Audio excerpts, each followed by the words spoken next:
दोस्तों नमस्कार, स्वागत है आपका बड़ी खबर बड़े खुलासे में। दोस्तों कांग्रेसी हमेशा से वीर सावरकर का अपमान करते रहते हैं। राहुल गांधी ने तो जैसे अभियान चला रखा है कि वो वीर सावरकर को हर मोर्चे पर अपमान करेगा। उसकी हिम्मत देखिए कि वो महाराष्ट्र में जब भारत जोड़ो यात्रा के दौरान 17 नवंबर 2022 को पहुंचे तो उन्होंने अकोला जिले में, वहां स्पेशली जहां उनके वंशज रहते हैं और जहां वीर सावरकर ने जन्म लिया है, जहां लोग उसको पूजते हैं, उस धरती पर जाकर कहा कि वीर सावरकर ने एक चिट्ठी दिखाते हुए कहा कि अंग्रेजों से माफी मांगी थी, वो माफी वीर है। उनके ऊपर इस बात को लेकर के कोर्ट में केस चला कि उन्होंने एक बार ये कह दिया मैं माफी नहीं मांगता क्योंकि मैं सावरकर नहीं हूं। अब इस बात को लेकर सुप्रीम कोर्ट तक मामला पहुंचा है, लेकिन सुप्रीम कोर्ट ने यह कहते हुए याचिकों को खारिज कर दिया कि यह जो है किसी याचिकाकर्ता का मौलिक अधिकार को प्रभावित नहीं करता। कोई धारा है उसके तहत एप्लीकेशन दी है और यह कहते हुए मना कर दिया कि मौलिक अधिकारों की बात आपने कही कि मौलिक अधिकारों का हनन राहुल गांधी के बयान से होता है, क्योंकि लोग वीर सावरकर का मान करते हैं, मानते हैं, तो यह जो है याचिका सुनने लायक नहीं है और लिहाजा जो है यह याचिका रद्द की जाती है। अब CJI B R Gavai justice George Masih की पीठ ने यह याचिका तो रद्द कर दी, लेकिन सवाल यहां यह उठता है कि राहुल गांधी ने क्या वीर सावरकर का अपमान नहीं किया। कोर्ट में कानूनी पेचीदगी में बाबा साहब भीमराव अंबेडकर के बनाए कानून में शायद ब्राह्मणों के अपमान के लिए कोई जगह नहीं है। यह मैं बड़ी पीड़ा के साथ कह रहा हूं और मैं यह भी कह रहा हूं कि राहुल गांधी इस देश में जिसका चाहे अपमान कर सकते हैं, वो चाहे कोई भी हो।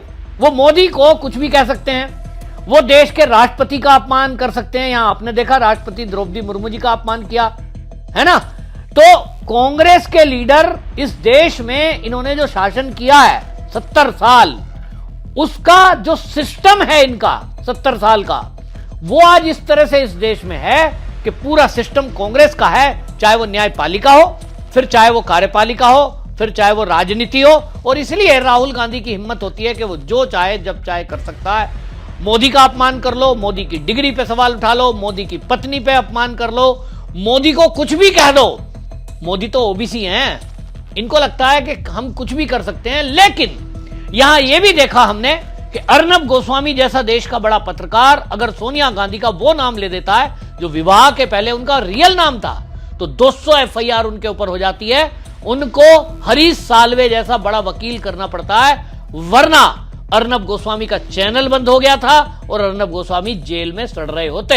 शायद होते भी या नहीं होते, क्योंकि जिस तरह के कारनामे महाराष्ट्र की जेल में उस समय हो रहे थे, ये गांधी खानदान, गांधी परिवार, इसके खिलाफ कोई एक शब्द इस देश में बोल दे तो पूरी न्यायपालिका, पूरा इकोसिस्टम, पूरा सिस्टम इनका देश से लेकर विदेश तक एक्टिव हो जाता है। और बिन कहे वो ये कह रहे होते हैं कि तुम्हारी हिम्मत कैसे हुई, इस देश के मालिकों के ऊपर तुमने सवाल उठाया या इस देश के मालिकों को तुमने कुछ कहा।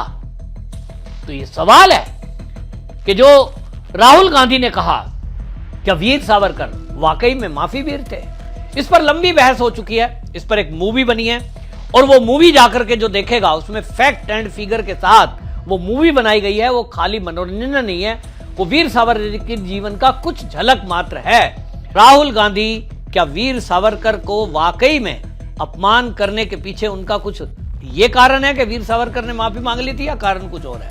असल मुद्दा यह है कि ये जो राहुल गांधी है, इसको लगता है कि अगर इस देश में हम ब्राह्मणों का अपमान करेंगे, क्षत्रियों का अपमान करेंगे, तो दो कम्युनिटी ऐसी है कि ये कम्युनिटी अपर कास्ट में मानी जाती है, तो जो लोअर कास्ट है, अपर लोअर कुछ होता नहीं है, लेकिन मैं राहुल गांधी की दिमाग की बात कह रहा हूं। मैं नहीं मानता कोई लोअर नहीं है, कोई अपर नहीं है, लेकिन राहुल गांधी को दिमाग में लगता है कि इस देश में एससी, एसटी, ओबीसी वर्ग को खुश करने के लिए मैं अगर टारगेट करूंगा ब्राह्मण और क्षत्रियों को, तो उनको खुशी होगी कि देखिए ये आदमी है। अपने आप को दत्तात्रेय ब्राह्मण बताने वाला राहुल गांधी टारगेट कर रहा है, अपमानित कर रहा है। कहीं मैं ये बता पाऊंगा कि मैं तो तुम्हारी लड़ाई लड़ रहा हूं। तो राहुल गांधी को लगता है कि इस देश में कुल 5% ब्राह्मण है और इनकी वोट इसको मिलेगी या नहीं भी मिलेगी। अजय राय जैसे ब्राह्मण हैं जो यूपी का अध्यक्ष बना रखा है इन्होंने, कुछ ऐसे भी लालची लोग हैं, स्वार्थी लोग हैं जो इनके तलवे चाटते हैं केवल इसलिए कि उनको एक पोस्ट मिली हुई है। तो ब्राह्मणों में ऐसे भी ब्राह्मण हैं तो राहुल गांधी को लगता है कि 5% हैं, 1-2% तो इसमें चाटुकार और चापलूस हैं, वैसे ही वोट दे देंगे। बाकी बचा वो वर्ग जो SC ST OBC में आता है, वो वर्ग तो उसकी दोनों की संख्या सबकी मिला के 50% से ऊपर है। तो इनको लगता है कि 5% के चक्कर में 50 को क्यों छोड़ दूं, और मुझे 50 को खुश करना है, 5 की क्या चिंता करनी है। और इसलिए ब्राह्मणों का अपमान करो, क्षत्रियों का अपमान करो। सीधा सीधा ये ज्यादातर राजनेताओं ने अपना एक नियम बना रखा है। राहुल गांधी भी उसी में से एक है। लेकिन अब शिवसेना उद्धव ठाकरे के लिए मुसीबत का समय है, क्योंकि शिवसेना उद्धव ठाकरे में अब ये बात उठने लगी है कि आप वीर सावरकर को जो वहां उसके परिवार के लोग रहते हैं, जो उनके धरती से जुड़े हुए लोग और मानने वाले लोग हैं, वो महाराष्ट्र में सबसे अधिक संख्या में है। और ऐसे में कांग्रेस के साथ उद्धव ठाकरे का गठबंधन है। उन्हीं की पार्टी के एक नेता ने, जिनका नाम बाला दराड़े है, उन्होंने ये कह दिया कि हमें गर्व है कि वीर सावरकर की भूमि में हम रहते हैं। सावरकर के बारे में राहुल गांधी का बयान अपमानजनक था, हम इसकी कड़ी निंदा करते हैं। अगर राहुल गांधी नासिक आते हैं तो हम उनके चेहरे पे कालिक पोत देंगे। ये उन्होंने बिल्कुल क्लियर कर दिया। और इसके बाद आपको यह भी बताऊं, जब पत्रकारों ने उद्धव ठाकरे शिवसेना की जो प्रवक्ता हैं उनसे पूछा, तो वो कहती हैं नहीं ये तो जो है इसकी व्यक्तिगत राय है। जो प्रवक्ता है सुषमा अंधारे, उन्होंने कहा कि साहब ये तो व्यक्तिगत दहाड़े का बयान है, हमारी पार्टी का नहीं है। तो सवाल उद्धव ठाकरे से भी है कि उद्धव ठाकरे ये बताएं कि जब आपका पार्टी का ये स्टैंड नहीं है, तो क्या वीर सावरकर को माफी वीर, और जिस तरह से कांग्रेस और उसका इकोसिस्टम वीर सावरकर को अपमानित कर रहा है, मतलब इनको लग रहा है कि वीर सावरकर का अपमान करेंगे जितना, ये ब्राह्मणों का जितना अपमान करेंगे, उतना SC ST OBC इनसे खुश होगा। ये किस तरह की मानसिकता है इनकी? इनको ब्राह्मण का वोट की वैल्यू नहीं है, तो इसका मतलब क्या ये ब्राह्मणों का अपमान करेंगे?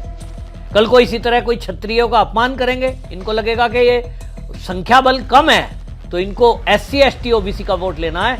असली मुद्दा मुझे ये दिखाई देता है। असल में ये सब जो हो रहा है देश के अंदर, ये बहुत खराब है, गड़बड़ है।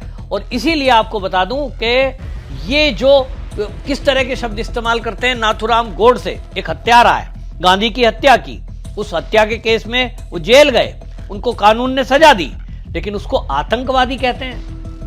एक आदमी ने एक आदमी की हत्या की जिसके जीवन में अन्य कोई रिकॉर्ड ऐसा नहीं, और उसको कहते हैं आतंकवादी। ये भी कारण मुझे लगता है इसीलिए है। आपकी इस पर क्या राय है? अपनी राय कमेंट में जरूर लिखिए। हिंदुओं का अपमान, ब्राह्मणों का अपमान और तुष्टीकरण में SC ST OBC के साथ साथ मुस्लिम का गुणगान, यही है कांग्रेस का चरित्र। आपकी क्या राय है? कमेंट में जरूर लिखिए, वीडियो शेयर करिए। वंदे मातरम।